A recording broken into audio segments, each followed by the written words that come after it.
If your spouse dies, what happens to their state pension? Can you inherit any of it? Or does it all just disappear with them? Most people assume that that money just goes back into the government coffers and ends up just being spent on overpriced meals at Westminster. But the truth is, it's actually quite complicated. And if you don't know what you might be entitled to, you could be missing out. As this topic can be a wee bit complicated, we'll be taking a step back in this video so that you can clearly understand what you need to be able to inherit or to help your spouse inherit your state pension when you pass away.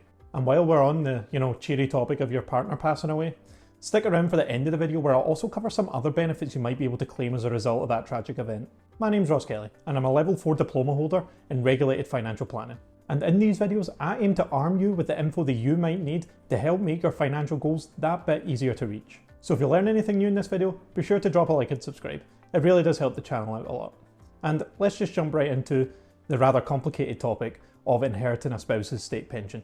In case you didn't know, the state pension, it's a level of guaranteed income that's paid out to you by the government. And it's paid to those who have reached the state pension age, as well as making a certain level of national insurance contributions throughout their working life. The current age you need to be able to claim your state pension is 66. But in 2028, that'll be going up to 67, and there's already plans to get it up to 68 in the future as well. The current new state pension, that pays out a maximum of £230.25 every single week. But of course, that's assuming that you've made the maximum amount of national insurance contributions throughout your life. Now, I know that might not sound like loads, but when you bear in mind that 12.9 million people in 2024 were claiming the state pension, that racks up quite the bill for the government. Of that 12.9 million people, 4.3 million are on the current new state pension, and that was introduced in April 2016, and that replaced the previous old state pension. And it's estimated that moving forward, there's going to be about 400,000 new claimants of the state pension every single year. As such, as time moves on, the proportions of the two will continue to skew more and more towards the new state pension. These differences in the state pension are really important to whether your spouse can inherit certain parts of it. So we'll come back to that later in the video. An unfortunately rather morbid stat is that in the age range between 66 and 71, so 5 years after being able to claim your state pension, around 25,000 people die every single year. And obviously that feels like a bit of a shit deal when you spend your whole life contributing with national insurance contributions only to get barely any use out of your state pension. But that moves us on to now the rules around passing on your state pension when you pass away. And unfortunately for the public, the rules around being able to claim a partner's state pension after they've passed isn't a straightforward set of instructions like building a piece of furniture from IKEA. Which, I mean, if you want to go tinfoil hat and say that the government's deliberately made it this complicated so that less people will be able to claim it so that they get to save money, I can't say I would blame you. As it also doesn't help that the government doesn't track this stuff. So the onus is on you for if you meet these conditions to, apply for it and then get the money that you're rightfully owed. Now, as previously mentioned, which state pension you're currently on plays a large role in what can be passed on to the spouse. So as a reminder, if you hit the state pension age on the 6th of April 2016 or after, you're on the new state pension. And if you claim your state pension before that, you're on the old state pension. Now for the new state pension, you need 35 years of national insurance contributions to entitle you to the full amount. However, there may be some scenarios where you contracted out of the state pension during your working career. And if that's the case, you might need additional contributions to be able to get the full allowance. Compare this to the previous state pension or the old state pension, that only requires 30 years of national insurance contributions to entitle you to the full amount. And one more caveat before outlining the rules is that you had to be married or in a civil partnership. There's no leniency with this. I know with some other benefits you might be able to claim spousal relationships if you've lived together for like 40 years, but in this case, unless you're legally married or in a civil partnership, you won't be able to inherit anything with the state pension. So we'll first cover the new state pension.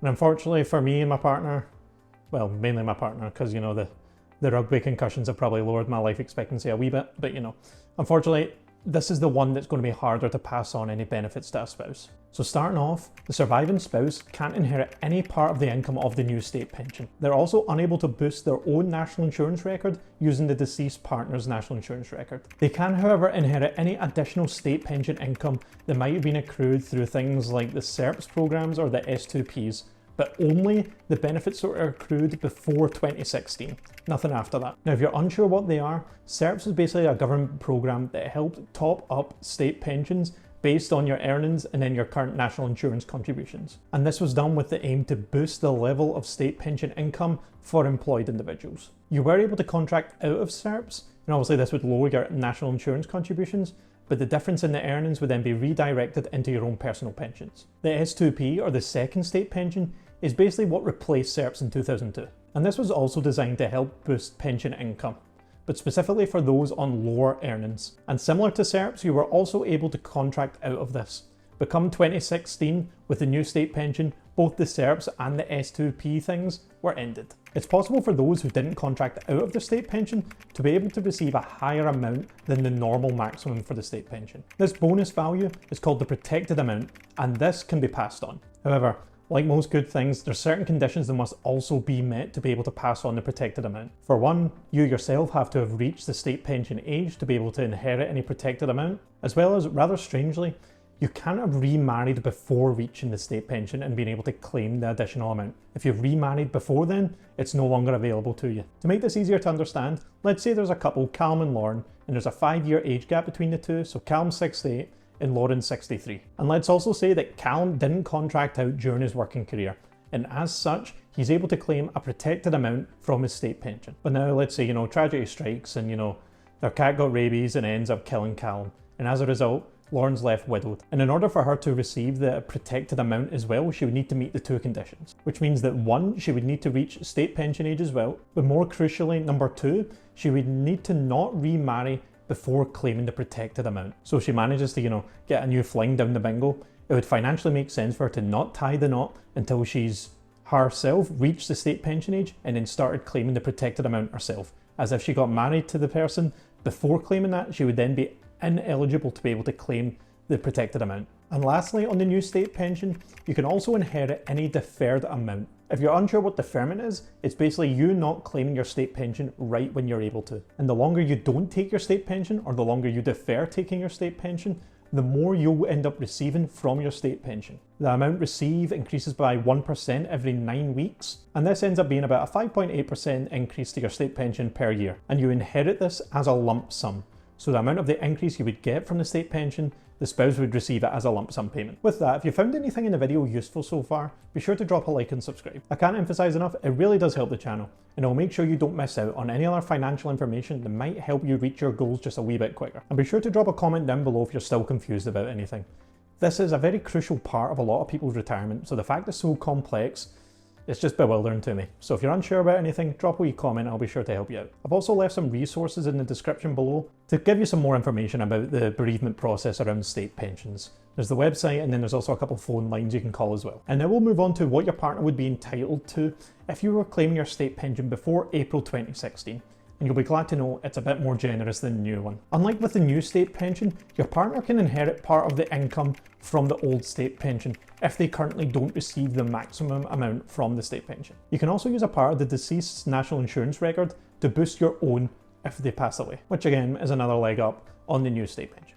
Unlike the new state pension, the surviving partner can also inherit any additional amounts that might have came from S2Ps or SERPs as well. The old state pension can also have any deferred amounts inherited in the form of a lump sum as well. So yeah, as you can see, overall, the old state pension definitely has the leg up when it comes to spousal benefits. If you want more info on the current state pension and the value you would get from boosting your state pension, be sure to check the other video on my channel that goes over it in more detail. But seeing how you've made it this far in the video, I think you've earned some extra info on additional bereavement support, as we're on the cheery fun topic of your spouse dying and that.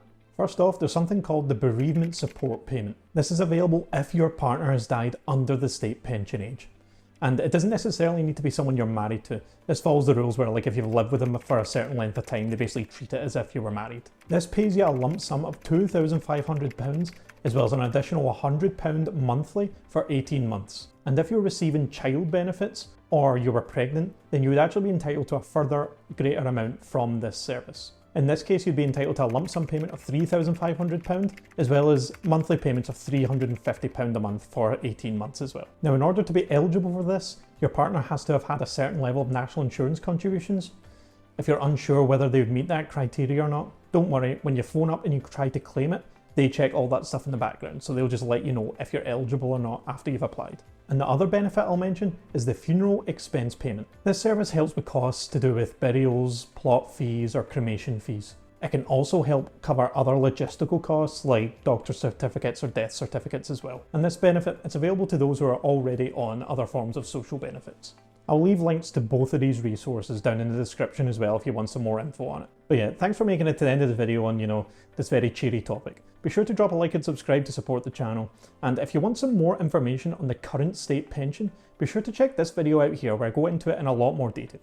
But again, thanks for watching, and until next time.